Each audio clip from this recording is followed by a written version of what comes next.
ევროპას უნდა ვაჩვენოთ, რომ მაღალი კულტურა საქართველოს ევროპაზე ადრე ჰქონდა. ამის შესახებ პატრიარქმა სამების საკათედრო ტაძარში საკვირაო ქადაგებისას ბრძანა. ილია მეორე ამბობს, რომ მისასალმებელია ევროსტრუქტურებში ინტეგრაცია, რომლის პარალელურად შენარჩუნებული უნდა იყოს ქართული ფასეულობები. ამ თემაზე პატრიარქმა საბერძნეთში მიმდინარე მოვლენების შეფასებისას ისაუბრა და ბერძენ ხალხს მშვიდობა უსურვა.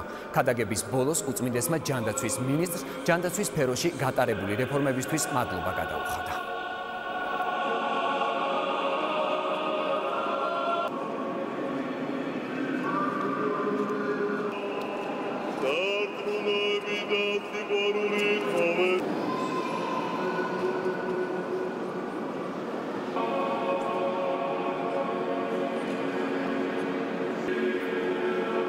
ჯანდაცვის მინისტრი ბევრს აკეთებს ხალხისთვის და ბევრი გააკეთა და დღესაც ბევრს აკეთებს, მაგრამ ალბათ უფრო მეტი ყურადღება უნდა მივახციოთ მშობიარ დედებს.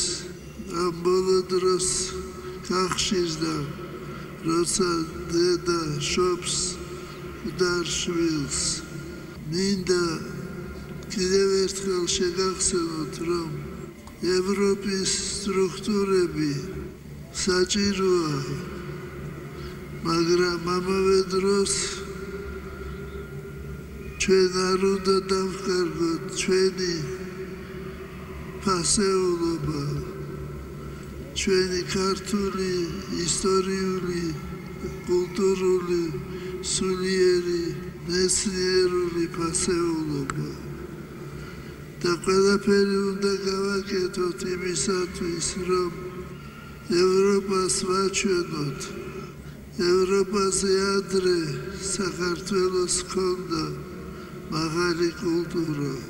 ჩვენ უსურვებთ ბერძენ ხალხს, რომ მშვიდობამ დაისადგუროს მათ გულში, მათ ქვეყანაში.